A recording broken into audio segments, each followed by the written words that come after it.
guys, welcome to Brainwave Academy.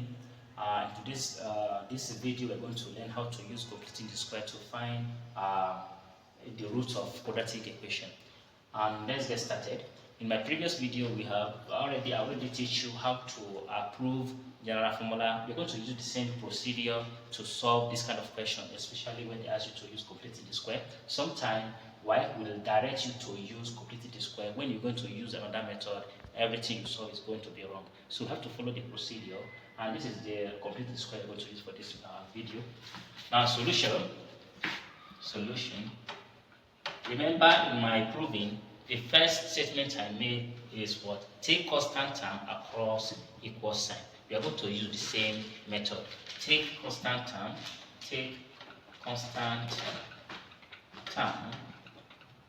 across equal sign.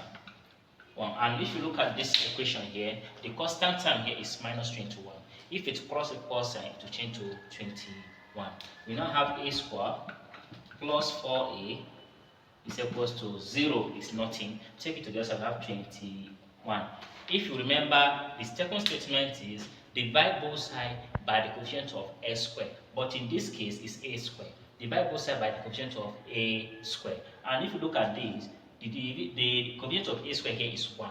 And if you divide everything by 1, you still have the same thing. That step is not valid for this question. So the next thing is halving s, square it, and add it to both sides. But in this case, you're going to use a because you're looking for a, not x. So halving a, square it, and add it to both sides.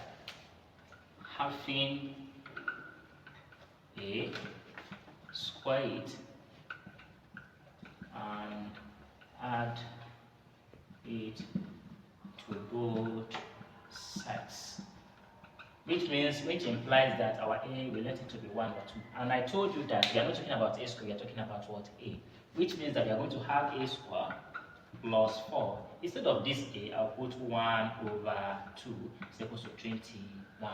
I'm still in this first question, having a. So we have a square plus 4 times 1 is 4 all over 2 is equals to 21.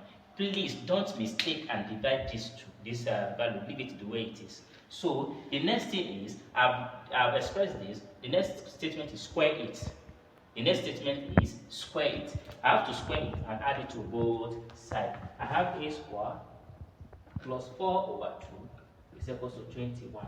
Then I'll square what I get here. Then after square it, I'll add it to the other side, plus 4 over 2 all square. This is it. So remember, in my previous video, if you have something like this, you have to assume that the square is not divided. It's a over 4 over 2. Then I'll use square. I'll assume that the square is common. I'll give it to all of them. It's equal to 21 plus 4 times 4 is 16. 2 times 2 is 4. Then find the LCM of right hand side here. And here we want, LCM of 4 and 1 is 4. We have a plus 4 over 2 all square is equals to LCM of 4 and 1 is 4.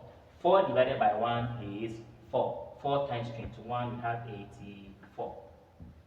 Plus 4 divided by 4 is 1. 1 times 16, we have 16. We now have a plus 4 over 2 all square is equals to 84 plus this, we have 100 all over 4. What is the next thing? Take the square root of both sides. Take the square root of both sides, which means we have a plus 4 over 2 all square is equals to 100 all over 4. Take the square root for both sides. Remember, this one doesn't have square root, it will be positive, negative. This will cancel this. We now left with what? A plus 4 over 2 is equals to positive, negative, the square root of 100 all over 4. And I remember this square root cover everything, which means I can shade the square root for both up and down. We have a plus 4 over 2 is equals to positive, negative, square root of 100 all over square root of 4. We have a plus 4 over 2 is equals to positive, negative. Square root of 100 is 10, square root of 4 is 2. Then make a the subject of the formula. If I do that, I have A. Suppose this is plus 4 over 2. Take it to the other side, you have minus 4 all over 2. Positive, negative 10 all over 2. Then we now have A is equals to minus 4 over 2. I'll use the first side, plus 10 over 2. Or minus 4 over 2. Then I'll use the second side, minus 10 all over 2. We now have A. What is the LCM? 2. 2 divided by 2, 1. 1 times minus 4, minus 4. Plus 2 divided by 2, we have 1. 1 times 10, we have 10. Or LCM here is also 2. 2 divided by 2 is 1. 1 times minus 4, minus 4. Minus 2 divided by 2 is 1. 1 times 10 is 10. We have A is equal to minus 4 plus 10, we have 6 over 3 over 2. Or minus 4 minus 10, we have minus 14 over 2. Which implies that A is equal to 6 divided by 2, we have 3. Or minus